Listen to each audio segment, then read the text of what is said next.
interpreted by society or the legal authorities as agreeing that AIDS could be spread by blood. The most we can do is buy time. There is little doubt that additional transfusion and hemophilia cases will surface, unquote.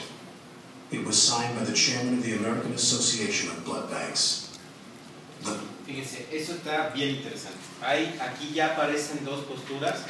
Una, la del grupo de Galo, de tratar de encontrar en lo que él conocía una respuesta al problema, que es perfectamente lógico. O sea, tratar de adaptar al problema para que le diera una respuesta a través del cuerpo, conocimientos que él tiene y lo que ha investigado toda su vida y lo que lo ha hecho famoso e importante. La mayoría de la comunidad científica sigue a Galo, que Galo es el famoso, es la autoridad máxima en el tema. Entonces, aquí hay una forma de tratar de adaptar lo que sucede en el fenómeno científico al conocimiento que tienen sobre el problema, el conocimiento en el núcleo fuerte, ¿no?, del problema del conocimiento de los retrovirus. Y hay, por otro lado, una intención que es totalmente fuera de los laboratorios de investigación de considerar que no es un asunto que viene por la sangre, porque pues, hay que hacerle como podamos para decir que no viene de la sangre. ¿Por qué? Porque eso me cuesta mucho. Si aceptamos que viene por la sangre, eso cuesta dinero. Entonces es como muchos ejemplos. Este no es un proceso donde la ciencia va avanzando y descubre una cosa y luego la patenta. Aquí es como a partir de una emergencia, pues todo el mundo se trata de poner a ver cómo solucionan esa emergencia, pero hay este tipo de negaciones y de interpretaciones que aparecen dentro y fuera de la comunidad científica, ¿ok? Typically asked not to take blood from anyone in a high-risk group, but the banks refused, saying it wasn't fair to ask whether someone was homosexual. Now, we knew in 1983 that 75% of all the cases of AIDS in the United States were amongst gay men. And we also knew that in San Francisco, most gay men would tell you, particularly in the doctor's office in private, if you just asked them, that yes, they were gay. They weren't ashamed of it. And the blood bankers got all confused about whose civil rights we're talking about here. If we ask men if they're gay, are we not violating their privacy? Well, in a way, that was nonsense. I mean, they're already asking people if they use intravenous drugs, which has huge, not only personal, but legal ramifications. And so to ask other history questions that indeed are embarrassing, we do that in medicine all the time, asking embarrassing questions. The blood banks were also not screening for hepatitis B, despite evidence, again, that it often went with AIDS. If they had just tested the blood for hepatitis B infection, would have eliminated 80% or so of individuals at risk of transmitting AIDS. The blood bank's policy had fatal consequences. Kenny Jenks is a hemophiliac. In 1983, no one told him that his medicine might be dangerous. I went to the Hemophilia Foundation about 1983, and they did a physical, and it was never once brought up. It wasn't until 1984-85 when I began seeing television reports about hemophiliacs coming down with AIDS. Hemophiliacs rely on an expensive blood clotting medicine called Factor VIII. The medicine I take, it takes 2,000 people to make one dose, costing about $1,000. Now, you don't want people that are using this product to stop. There's some monetary incentives there not to let them stop. It seems easy, but we transfuse 3 to 4 million people a year. If this was a rampant viral disease, why weren't thousands getting sick? And the same is true for hemophilia. Kenny Jenks lived with his wife, Barbara. They were childhood sweethearts. Even when he discovered he was in danger, he never imagined that making love with his wife would be fatal.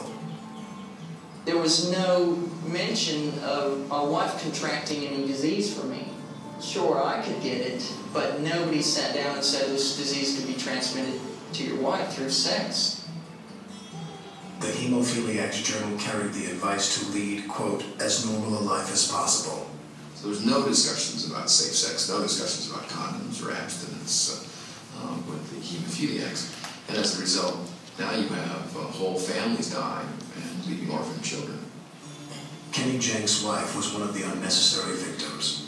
Her death was caused by neglect and inaction. They took a wait-and-see attitude, and Because of that, 80 to 90% of all hemophiliacs are infected with AIDS.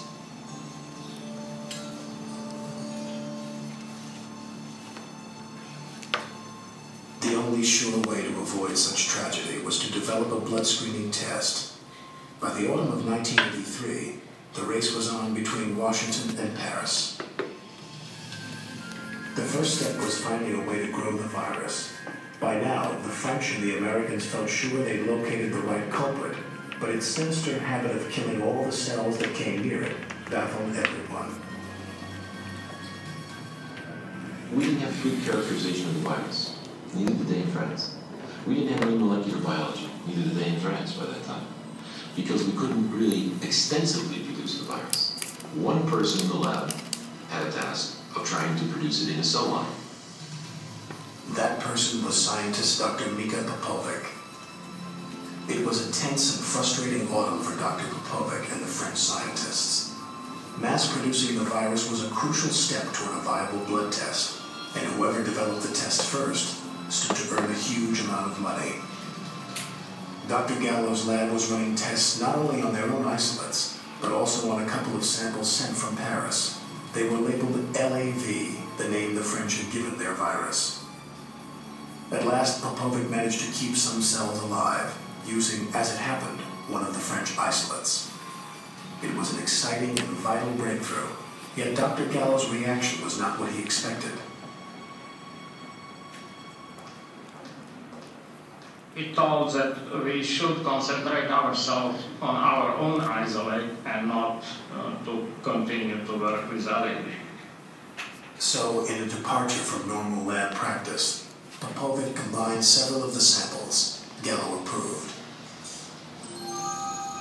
Then one night something in Popovic's sample pool began multiplying furiously. He had beaten the French. He was ordered to publish his breakthrough immediately. He mentioned the French LAV virus in the first paragraph. Gallo told him to bury it. We discussed how to describe LAV, and he suggested that it should be in discussion part and not in introduction. I agree with it. Gallo's comments tell the story. Mika, are you crazy? Mika, I just don't believe it. You are absolutely incredible. Gallo was charged with deliberately minimizing the French contribution. It's untrue. What he said was that LAV was temporarily cultured in some cell line. The knowledge I had about lab was that nothing important happened with it. It was the spring of 1984. The work done in Paris and Washington had at last provided the conclusive evidence needed to force the blood banks to act. Dr. Francis tried to arrange a French-American agreement. Well, I asked that there be a meeting of the three major groups, which is Bob Gallo's group, Institut Pasteur, and CDC, and we all met in early April at the Institut Pasteur, reviewing our data, clearly showing that the virus the French had discovered a year before was the cause. We viewed all the information from the three labs, and it was a very exciting time. We went out and celebrated at a nightclub. It was all very good.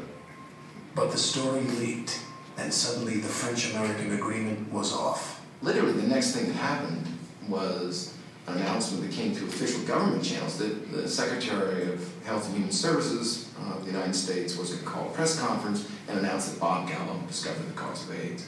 The probable cause of AIDS has been found. A variant of a known human cancer virus called HTLV3. Not only did they do that, but they didn't hardly mention the French. In particular, Fred must go to our and Dr. Robert Gallo. I had never been in a press conference in my life before that, to the best of my recollection. Certainly nothing like this, where you walk into a room and there's a sea of reporters. If you could do it over again, maybe I should have insisted that the Pasteur scientists be there at the same time. We call upon Dr. Robert Gallo with applause and appreciation. Secretary Heckler had severe laryngitis. She was reading her release. She read halfway through and stopped.